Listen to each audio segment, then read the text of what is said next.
It's a common assumption cheating equals winning, but a recent scandal gives us a really unique opportunity to put that assumption to the test.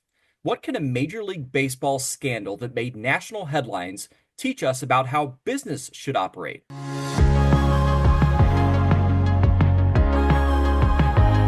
Today, we're joined by two Gies College of Business professors, Deepak Somaya, the Diane and Stephen N. Miller Professor in Business Administration, and Joe Mahoney, Professor of Business Administration and Caterpillar Chair of Business. The paper is called Did Cheating Help the Houston Astros Win? Organizational Misconduct, Illicit Competitive Intelligence, and Organizational Performance. The paper was co-authored with Joshua Downs of Michigan State University and is accepted for publication in Academy of Management Discoveries. Okay, so for those who haven't followed this, between 2017 and 2018, the Houston Astros used a system to steal signs from opposing teams. This was during their home games. They had cameras in the outfield, and they used a live feed from that outfield camera to decode the catcher's signals to the pitcher. Once they thought they had deciphered that signal, someone would bang on a trash can to let the batter know what type of pitch was coming. So this was a coordinated system, not just a few players taking liberties. Well, they won the World Series in 2017, and later it came out that they cheated during that season. General Manager Jeff Luhnow and manager A.J. Hinch were suspended and subsequently fired. The team also forfeited draft picks and paid a $5 million fine, the maximum allowed under the Major League Baseball Constitution. Now, most everyone here assumes that the cheating helped them win, but your research, it tells us a more complex story than that. You dug into the data, you crunched the numbers, and you found no evidence that the cheating, that trash can banging, actually helped them. Yeah, so it was consistently statistically insignificant, the results. And the trash can was banging was if to tell the hitter it was a slow pitch rather than a fast pitch. And surely, at least going into this study, I was expecting that would make a big difference in their hitting, and we found no evidence of that. So misconduct in business happens all the time, but it's really hard to study because the data is hard to get. And when you do get data, it might be incomplete or misleading. And that's what I think is so unique about this case. Baseball is a game built on data. The stats are everywhere. And you were able to really slice and dice these numbers in several different ways, and you controlled for a lot of factors as well. The data came about in a very unique way, which is, as you pointed out, the cheating only happened in the home stadium. So you could actually set up what we would technically call a quasi-experiment, essentially something that in the natural world looks like an experiment, and compare the Astros' performance home versus away over time. So you would think that if the cheating was actually working, that they should derive a bigger advantage in their home games during the cheating period. But that's what we didn't find any evidence for. Yeah, so these are pretty surprising findings. They went to all that trouble to cheat, and it may not have even helped them win. So now the next question everyone asks is why? Now, your study offers three potential explanations, and I want to dig in here. This is where I think the human element of this scandal comes into play, which makes it all the more fascinating.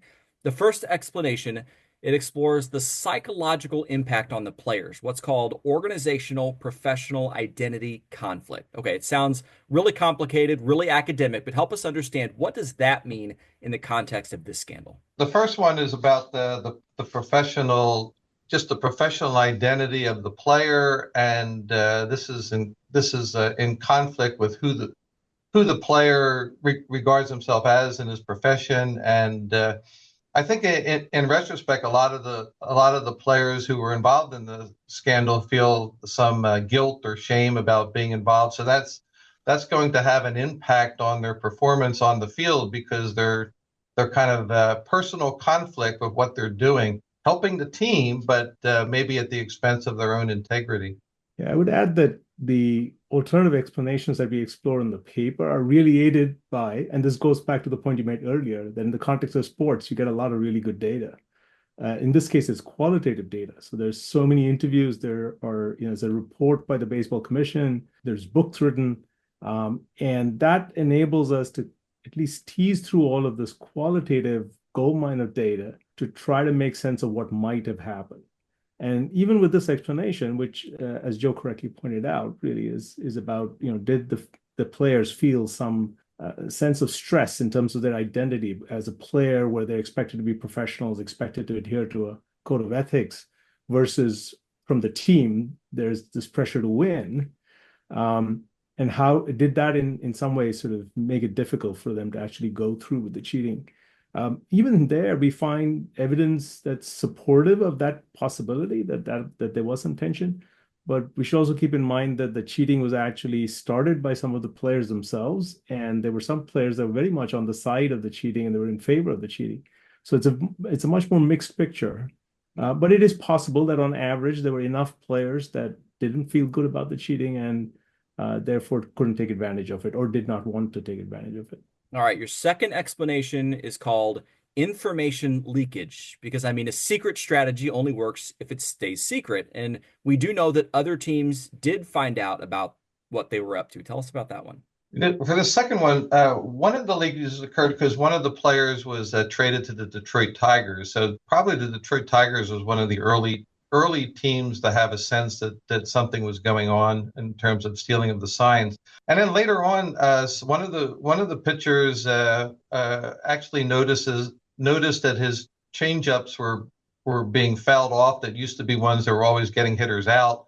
And then he also noticed that he heard the trash can bang. So he also I think that was for the Baltimore Orioles. And so they figured out something was up. And then another pitcher on the Chicago White Sox also could tell something was going on. So they were starting, I guess Yogi Berra said, not only not know anything, I don't suspect anything. But here they were starting to suspect things that were going on. And then, in particular, they won that World Series in 2017 against the Dodgers, and the general manager actually had a meeting with the Dodgers pitchers after Game 3 of that series, and so then they completely changed all their signs, even when there were no one on base, which they typically didn't do in the past. So, and then the other thing that came out is that some of the teams use counterintelligence, so they would actually have the sign mean something else. And so that would actually make, at critical moments in the game, that also could make the players on the Astros not very effective. This is a very interesting period in the history of baseball. A lot of the teams were suspicious of everybody else in this period. And there seems to, they were already on edge. And then there seemed to be some anecdotal evidence, and then in some cases, actual leakage from players that were moving. Put a lot of teams on notice that something fishy was going on at the Astros. And so they began, and if you know this kind of information, even in business, you could potentially use it to your own advantage, which is plausibly something that might have happened. It certainly is the case that a number of teams disguise their signs a lot better. Okay, so we've got the internal struggle, we've got the uncertainty of the other team's countermeasures.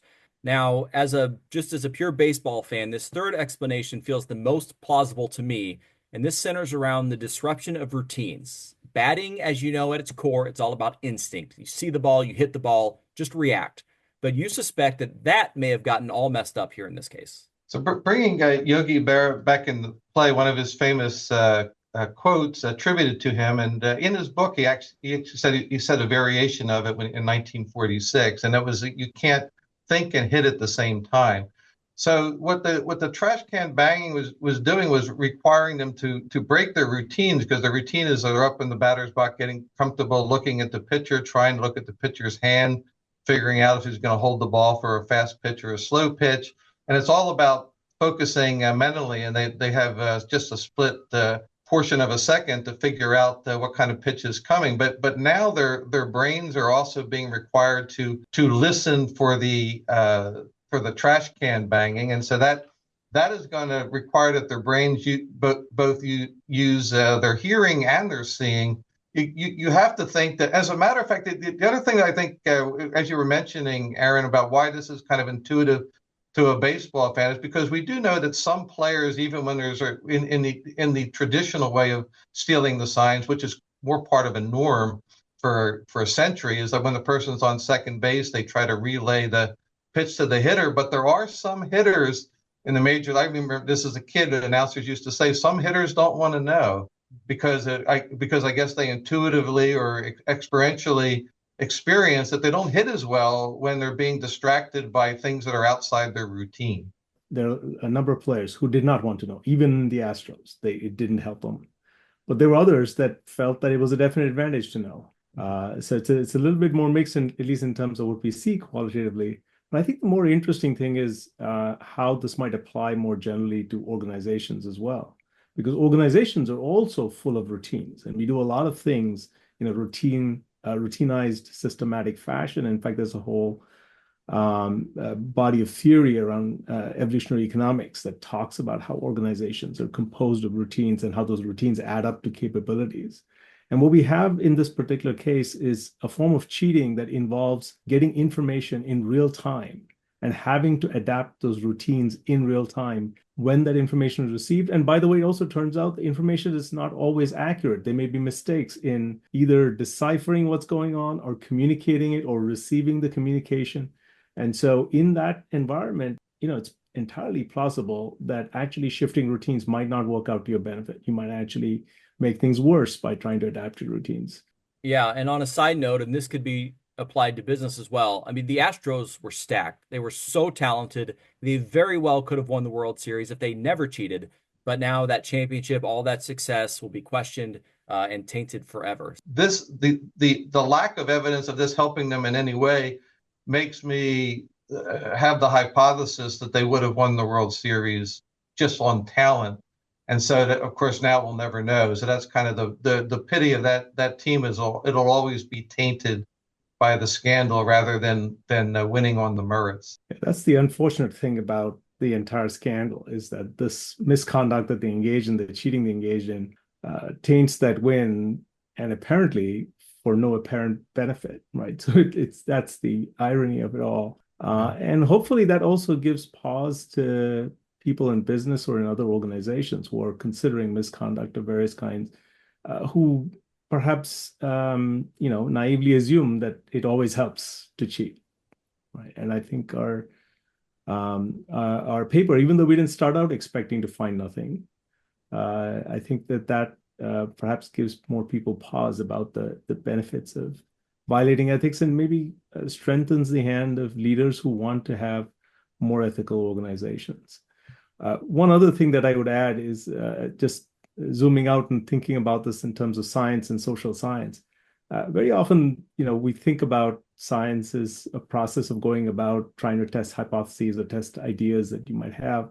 And that's certainly how we started this paper. We thought for sure we're going to find this help the team. And then we'll sort of maybe have some nuanced theory about, when did it help more or less and so on. But very often science really advances not when you find what you expect, but, where you go, whoa, that's weird.